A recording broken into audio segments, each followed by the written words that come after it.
అదే RTV app వార్తల్ని క్షణాల్లో చదివే అవకాశం ఉంటుంది. ఒక న్యూస్ పేపర్, ఒక టెలివిజన్ ఛానల్ మీ చేతుల్లో ఎప్పుడూ ఉంటాయి.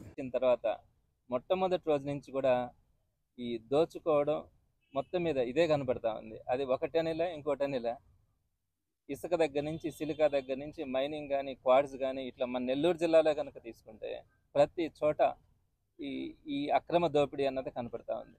దీనికి సంబంధించి వెంకటగిరి కాన్స్టిట్యున్సీలో మొదటి నుంచి కూడా రామ్ కుమార్ అన్న దీని గురించి ఫైట్ చేయడం, ఈరోజు అందులో భాగంగా కలెక్టర్ గారికి కూడా మేము రిప్రజెంటేషన్ కూడా ఇవ్వడం జరిగింది. తప్పకుండా ఆయన దానికి యాక్షన్ తీసుకుంటానని కూడా చెప్పడం జరిగింది.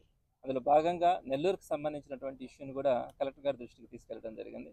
ప్రధానంగా మీరు చూసే ఉంటారు, ఈ ఇసుక ఫ్రీ ఇసుక అని చెప్పడం. అయితే మన పెన్నా నదిలో ఉన్నటువంటి ఇసుకకి ఒక మంచి క్వాలిటీ ఉంది. సో మనకి నైబర్గా మనకు ఉన్నటువంటి ఆ సోర్స్లో నుంచి ఈ పరిధిలో ఉన్నటువంటి వాళ్ళు వాడుకోవడానికి అభ్యంతరం ఏం లేదు. అది మన సంపద అది. అయితే అక్కడి నుంచి మిడ్ నైట్ అర్ధరాత్రి సమయాల్లో మన పెన్నా నది నుంచి సుమారుగా 40 టన్నులు 50 టన్నులు ఉండే లోడ్లను కూడా టిప్పర్లు జేసీబీలను పెట్టి వీటన్నిటిని కూడా ఇతర రాష్ట్రాలకి ఇతర జిల్లాలకి ట్రాన్స్పోర్ట్ చేయడం అన్నది ఈ మధ్యకాలంలో మనం గమనిస్తూ ఉన్నాం. సో దీనికి సంబంధించి కలెక్టర్ గారి దృష్టికి కూడా తీసుకోవడానికి ప్రయత్నం చేయడం జరిగింది. అయితే ఇక్కడ ప్రధానంగా మేము కూడా స్పాట్స్కి వెళ్తే అక్కడ మనకు కనిపించేటువంటి ప్రధానమైనటువంటి కొన్ని డిఫెక్ట్స్ కనిపించినాయి. వాళ్ళు చేస్తున్నటువంటి మైనింగ్ని అడ్డుకోవడానికి కొంతమంది రౌడీల్ని, గోండాల్ని, అక్కడ ఉండే వాళ్ళందరినీ కూడా ఈ బంగాగి బ్యాచ్ని కానీ అంతా కూడా అక్కడ పెట్టడం, ఎవరన్నా అక్కడికి వెళ్తా కనుకుంటే వాళ్ళందరినీ ఆపడం కూడా జరుగుతూ ఉంది.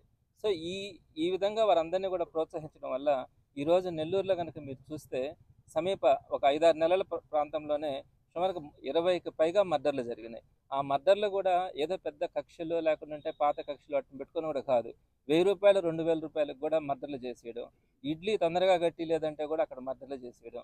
ఇటువంటి పరిస్థితి మనం నెల్లూరులో ఎప్పుడు కూడా చూడలే. ఒకప్పుడు పాత రోజుల్లో మిగతా ప్రాంతాల్లో కొన్ని దగ్గరలో ఆ పేరు ఉండింది, ఒక 1000 రూపాయలకు కూడా మర్డర్ చేస్తారంట అని.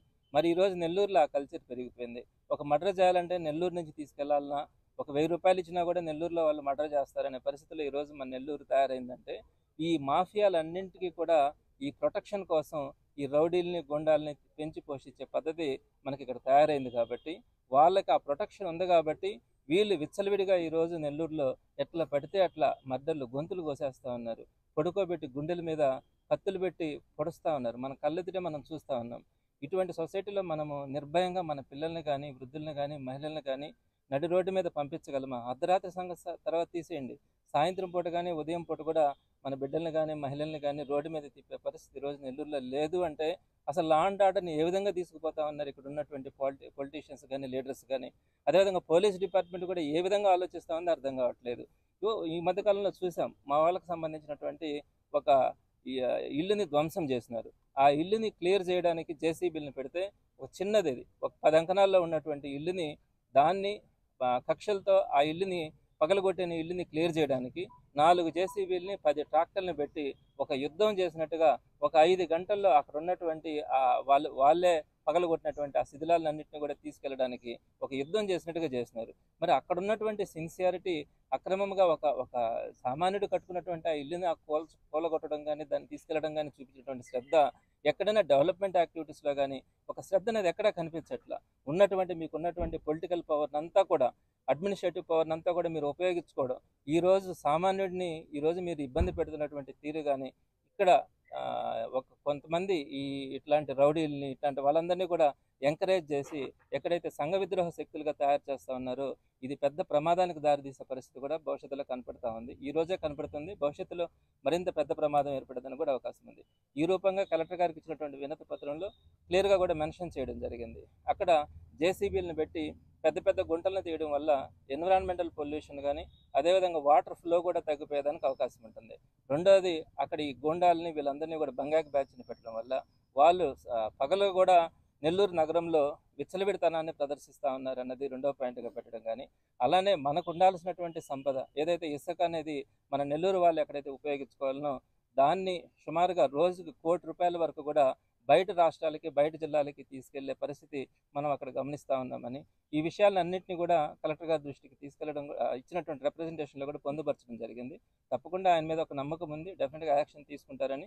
ఈ మధ్యకాలంలో కొంచెం తగ్గింది, మరలా కూడా పెరుగుతుంది అన్న సమాచారం వచ్చిన పిమ్మట ఈరోజు కలెక్టర్ గారు కూడా చెప్పడం జరిగింది.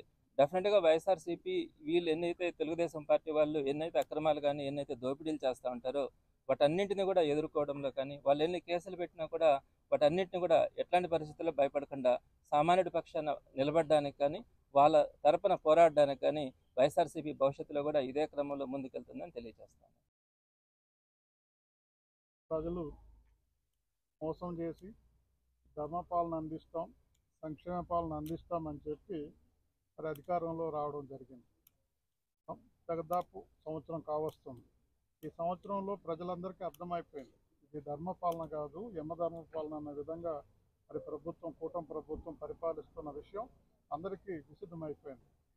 ముఖ్యంగా కలవాయి మండలం పెద్దలు చెప్పినట్టుగా రామ్కుమార్ రెడ్డి గారు చెప్పినట్టుగా కలవాయి మండలంలో ఇసుక, సైదాపురం మండలం పాజి విపరీతంగా అడ్డం లేకుండా దోచేస్తూ ఉన్నారు. దోపిడీ అనేది చాలా చిన్న పదం అని ఈ సందర్భంగా నేను తెలియజేస్తున్నాను.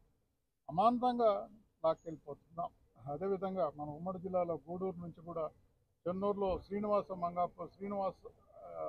కంపెనీ ఒకటి చెన్నూరులో దౌర్జన్యంగా కొట్టేస్తూ ఉంటే చూడడానికి ప్రజాప్రతినిధిగా నన్ను పోతే హౌస్ అరెస్ట్ చేశారు. ఎంత దౌర్జన్యంగా పరిపాలిస్తున్నారు. మరి ఒక వ్యవస్థ అయితే చాలా ఉత్సాహంగా పరిపాలిస్తుంది.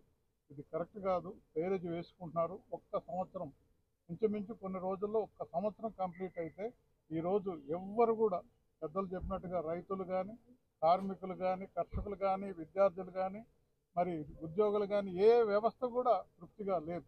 1 year అయిపోతూ ఉంది. చెప్పిన మాయ మాటలకు అనిష్టంగా దోచుకోవడమే తప్ప సక్రంగా పరిపాలించమని ప్రజలు మిమ్మల్ని ఎంపిక చేస్తే అన్ని వక్రమైన ఆలోచనలు, అక్రమైన ఆలోచనలతో ముందుకెళ్తున్నారు తప్ప ఇది కరెక్ట్ కాదు. పెద్దలు చెప్పినట్టుగా ఉమ్మడిగా ఎక్కడికక్కడిగా స్టెప్ బై స్టెప్ పోరాటం చేసుకుంటూ ముందుకెళ్తాం. ప్రజల పక్షాన ప్రజలకు అండగా నిలబడతామని మీ ద్వారా తెలియజేసుకుంటాం. మరిన్ని వీడియోస్ కోసం ఛానల్ ని సబ్స్క్రైబ్ చేయండి, లేటెస్ట్ అప్డేట్స్ కోసం వాట్సాప్ ఛానల్ ని ఫాలో చేయండి అండ్ లింక్ డిస్క్రిప్షన్ లో ఉంది.